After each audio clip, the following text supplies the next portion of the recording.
Hi there, I'm Renee Schwartz, and welcome to Moonlake Productions' versions of the world's best fairy tales.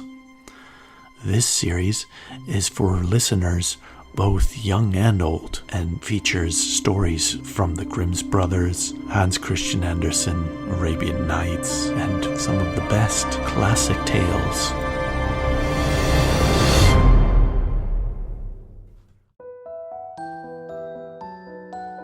An old Scandinavian tale from the collection of Kate Douglas Wiggin and Nora Archibald Smith.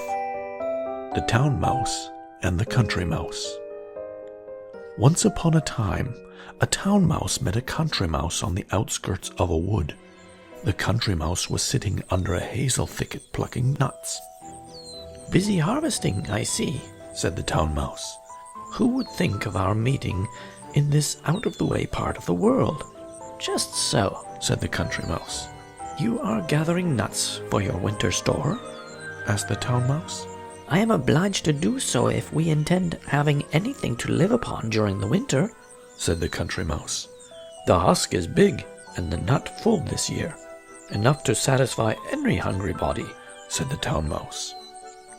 "Yes, you are right there," said the country mouse. And then she related how well she lived and how comfortable she was at home. The town mouse maintained that she was the better off, but the country mouse said that nowhere could be so well off as in the woods and hills.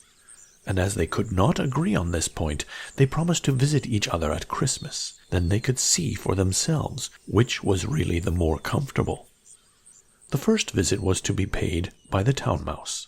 Now, although the country mouse had moved down from the mountains for the winter, the road to her house was long and tiring, and one had to travel uphill and down dale.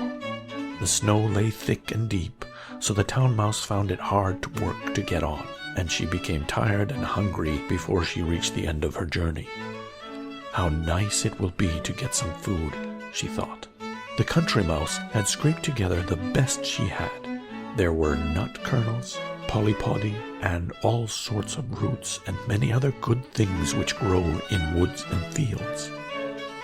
She kept everything in a hole far underground, so the frost could not reach it, and close by was a running spring which was free of ice all winter long, so she could drink as much water as she liked. There was an abundance of all she had, and they ate well and heartily, but the town mouse thought it was very poor fare indeed. "One can, of course, keep body and soul together on this," said she, "but I don't think much of it. Now, you must be good enough to visit me and taste what we have." Yes, that her hostess would, and before long she set out.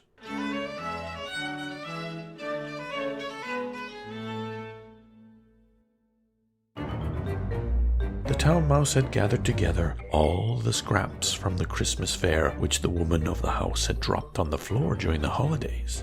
Bits of cheese and butter, candle ends, cake crumbs, pastry, and many other good things. In the dish under the beer tap she had drink enough. In fact, the place was full of all kinds of dainties. They ate and fared well. The country mouse seemed never to have enough. She had never tasted such delicacies. But then she became thirsty, for she found the food both strong and rich, and so she wanted something to drink. "We haven't far to go for the beer we shall drink," said the town mouse, and jumped upon the edge of the dish and drank till she was no longer thirsty. She did not drink too much, for she knew the Christmas beer was strong. The country mouse, however, thought the beer a splendid drink, and she had never tasted anything but water, so she took up one sip after another, but as she could not stand strong drink, she became dizzy before she left the dish. The drink got into her head and down into her toes, and she began running from one beer barrel to the other and dancing about on the shelves among the cups and mugs. She squeaked and squealed as if she were intoxicated.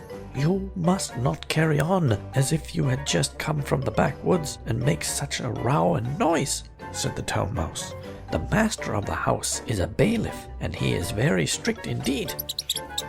The country mouse said she didn't care either for bailiffs or beggars, but the cat sat at the top of the cellar steps, lying in wait, and heard all the chatter and noise. When the woman of the house went down to draw some beer and lifted the trap door, the cat slipped by into the cellar and struck its claws into the country mouse. Then there was quite another sort of dance. The town mouse slid back into her hole and sat in safety looking on while the country mouse suddenly became sober when she felt the cat's claws in her back. "Oh, my dearest bailiff, be merciful and spare my life, and I will tell you a fairy tale," she said. "Well, go on," said the cat. "Once upon a time, there were 2 little mice," said the country mouse, squeaking slowly and pitifully, for she wanted to make the story last as long as she possibly could. "Then they were not lonely," said the cat dryly and curtly. "And they had a steak they were going to fry."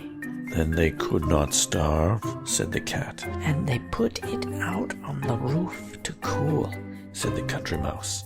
"Then they did not burn themselves," said the cat. "But there came a fox and a crow, and they ate it all up," said the country mouse.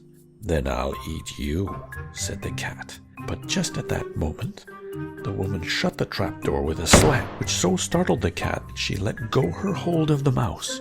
One bound, and the country mouse found herself in the hole with the town mouse. From there, a passage led out into the snow, and you may be sure the country mouse did not wait long before she set out homeward. "And this is what you call living at ease and being well off?" she said to the town mouse. "Heaven preserve me from having such a fine place and such a master. Why, I only just got away with my life."